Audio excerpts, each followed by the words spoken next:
Herbert West, Reanimator, by H.P. Lovecraft. Part 5. The Horror from the Shadows. Many men have related hideous things, not mentioned in print, which happened on the battlefields of the Great War. Some of these things have made me faint. Others have convulsed me with devastating nausea, while still others have made me tremble and look behind me in the dark. Yet, despite the worst of them, I believe I can myself relate the most hideous thing of all. The shocking, the unnatural, the unbelievable horror from the shadows. In 1915, I was a physician with the rank of first lieutenant in a Canadian regiment in Flanders, one of many Americans to precede the government itself into the gigantic struggle. I had not entered the army on my own initiative, but rather as a natural result of the enlistment of the man whose indispensable assistant I was, the celebrated Boston surgical specialist, Dr. Herbert West. Dr. West had been avid for a chance to serve as surgeon in a great war, and when the chance had come, he carried me with him almost against my will. There were reasons why I would have been glad to let the war separate us, reasons why I found the practice of medicine and the companionship of West more and more irritating. But when he had gone to Ottawa and through a colleague's influence secured a medical commission as major, I could not resist the imperious persuasion of one determined that I should accompany him in my usual capacity. When I say that Dr. West was avid to serve in battle, I do not mean to imply that he was either naturally warlike or anxious for the safety of civilization. Always an ice-cold intellectual machine, slight, blonde, blue-eyed, and spectacled, I think he secretly sneered at my occasional martial enthusiasm and censures of supine neutrality.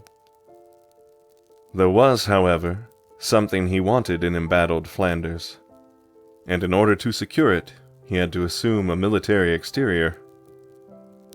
What he wanted was not a thing which many persons want, but something connected with the peculiar branch of medical science which he had chosen quite clandestinely to follow, and in which he had achieved amazing and occasionally hideous results.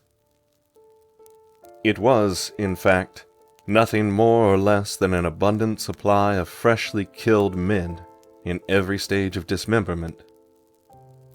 Herbert West needed fresh bodies because his life work was the reanimation of the dead.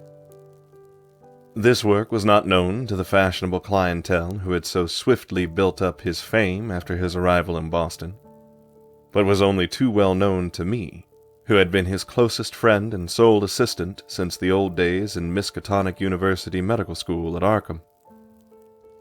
It was in those college days that he had begun his terrible experiments, first on small animals, and then on human bodies shockingly obtained. There was a solution which he injected into the veins of dead things, and if they were fresh enough, they responded in strange ways. He had had much trouble in discovering the proper formula, for each type of organism was found to need a stimulus especially adapted to it. Terror stalked him when he reflected on his partial failures, nameless things resulting from imperfect solutions or from bodies insufficiently fresh. A certain number of these failures had remained alive. One was in an asylum, while others had vanished. And as he thought of conceivable yet virtually impossible eventualities, he often shivered beneath his usual stolidity. West had soon learned that absolute freshness was the prime requisite for useful specimens, and had accordingly resorted to frightful and unnatural expedients in body snatching. In college, and during our early practice together in the factory town of Bolton, my attitude toward him had been largely one of fascinated admiration. But as his boldness and methods grew, I began to develop a gnawing fear. I did not like the way he looked at healthy living bodies. And then there came a nightmarish session in the cellar laboratory when I learned that a certain specimen had been a living body when he secured it. That was the first time he had ever been able to revive the quality of rational thought in a corpse, and his success, obtained at such a loathsome cost, had completely hardened him. Of his methods in the intervening 5 years I dare not speak. I was held to him by sheer force of fear, and witnessed sights that no human tongue could repeat. Gradually, I came to find Herbert West himself more horrible than anything he did. That was when it dawned on me that his once normal scientific zeal for prolonging life had suddenly degenerated into a mere morbid and ghoulish curiosity and secret sense of charnel picturesqueness.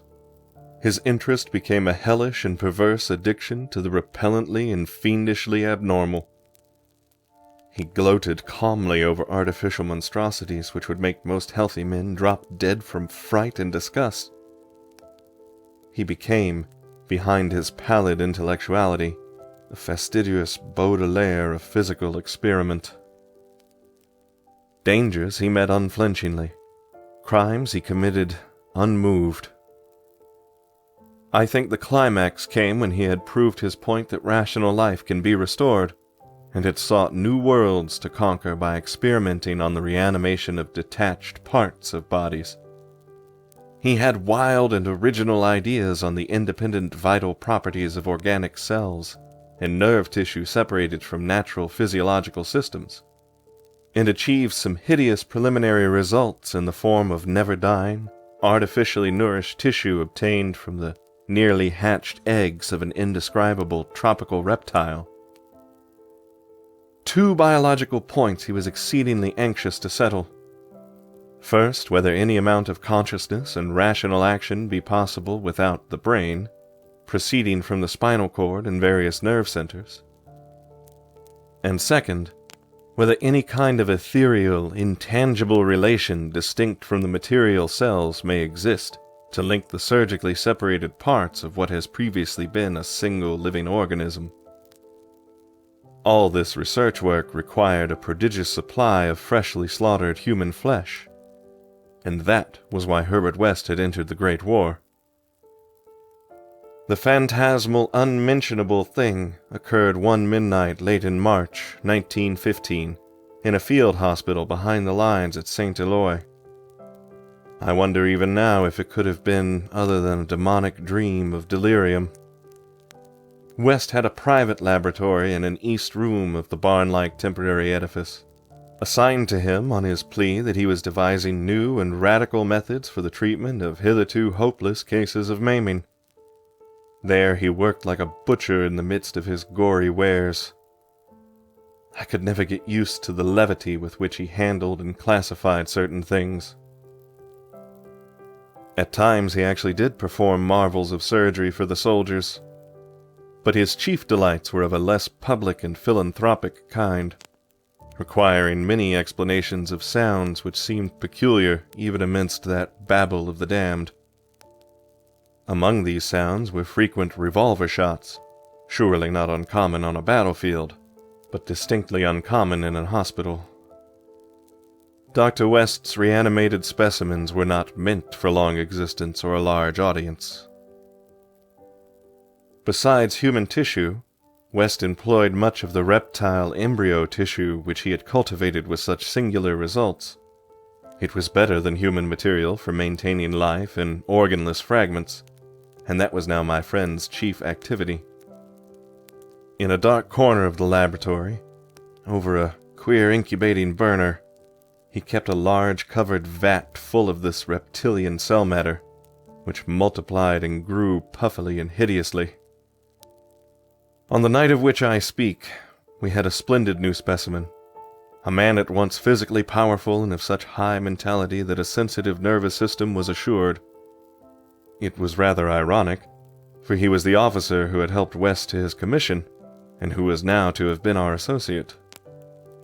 Moreover, he had in the past secretly studied the theory of reanimation to some extent under West. Major Sir Eric Morland Clapham Lee, D.S.O., was the greatest surgeon in our division, and had been hastily assigned to the St. Eloi sector when news of the heavy fighting reached headquarters. He had come in an aeroplane piloted by the intrepid Lieutenant Ronald Hill, only to be shot down when directly over his destination. The fall had been spectacular and awful. Hill was unrecognizable afterward, but the wreck yielded up the great surgeon in a nearly decapitated but otherwise intact condition. West had greedily seized the lifeless thing which had once been his friend and fellow scholar, and I shuddered when he finished severing the head, placed it in his hellish vat of pulpy reptile tissue to preserve it for future experiments, and proceeded to treat the decapitated body on the operating table. He injected new blood, joined certain veins, arteries, and nerves at the headless neck, and closed the ghastly aperture with engrafted skin from an unidentified specimen which had borne an officer's uniform.